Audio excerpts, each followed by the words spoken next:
Hey guys, this is 10 ways of living a happy, positive life. The first thing is mornings with there's a huge spider. Oh my gosh, I threw my shoe at it and I'm pretty sure I missed. Let's carry on. Anyways, mornings with gratitude. Just speak what you're thankful out to the universe every single morning. Take 2 minutes out of your day to pray and say what you're thankful for, appreciate all that you have in your life. I feel like that will also make such a huge difference. It's setting yourself up for a positive day. You're already starting out thinking positively right off the bat. So the next thing is self-acceptance. That is something that a lot of us struggle with. I know I do. I think that we can be very hard on ourselves. We tend to focus a lot on the negatives, the things we're doing wrong, the things we don't like about ourselves. I think if we put a little bit more effort in focusing on the things we love about ourselves every single day, I think that will make a huge difference on your overall happiness. Accept that you're not perfect, accept that you have your flaws, and embrace the things that you do love about yourself. So you'll realize that a lot of those things aren't even a bad thing. A lot of those things you may not like about yourself, somebody else would love about you. Next one is removing people in your life who don't serve you purpose. So when I say that, people hold energies. Some people hold positive energies, some people don't.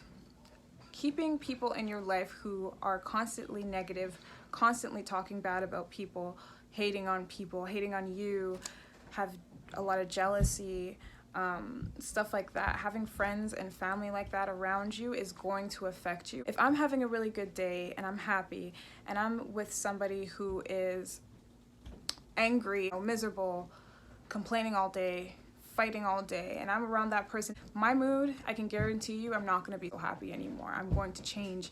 I'm going to adapt to the way they are. Ultimately, the great mood that I was just in is now gone. And now I'm a negative person as well. That's not going to benefit us in any way. Cut the ties. It's only going to affect you in the long run.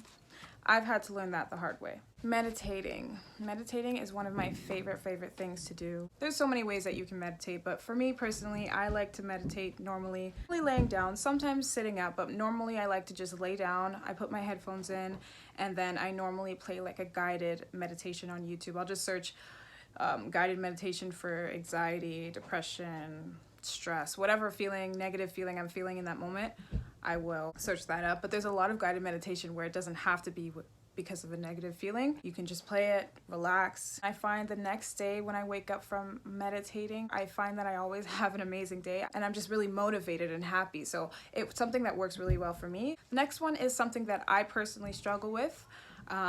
It's something I'm working on though. Organization. I am not a very organized person. I will admit that. I'm trying to get better with that because I do strongly believe if you are in a organized space, if you have like an agenda where your daily routines are organized, it will lead to a more happy life because you won't be stressed out all the time. You know where everything is. That one little simple thing, being a little bit more organized, will really help. Keeping a journal. The reason why I think keeping a journal is such a good thing is we have things that are on our mind that we don't want to necessarily talk to anybody about, or it's something where there isn't anybody to talk to about it. If you have somewhere where you can release that, you can feel satisfied that you were able to let that out.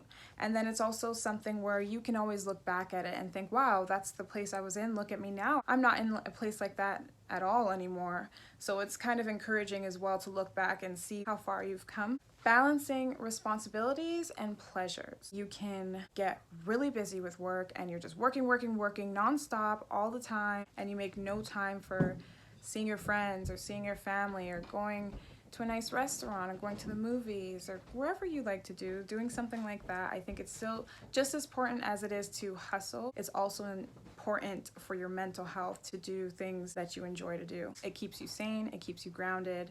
It's like a recharge. Focusing on the positives. All of us go through negative situations that can make us really angry, that can make us really mad. Those feelings are so important to feel. You shouldn't ignore those feelings. You shouldn't mask those feelings. Give yourself time to feel those feelings and then let it go. Move forward. Take whatever lessons that experience has given you. Try your best to make sure either it doesn't happen again, or if it does happen again, you know how to handle it in a more positive way. But don't dwell. Self-care.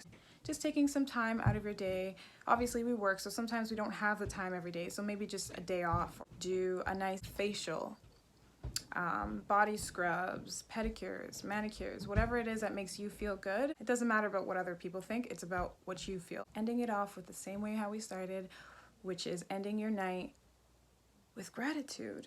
Those are just a few things that I've been trying to follow, especially with everything going on with the quarantine. That could definitely have an effect on your mental health. I'm hoping that through the quarantine, this is a little helpful for you guys. This is one of my first actual videos where I'm kind of just speaking how I feel. If you want to hear more videos like this, please subscribe, like, comment, and thank you so much for listening.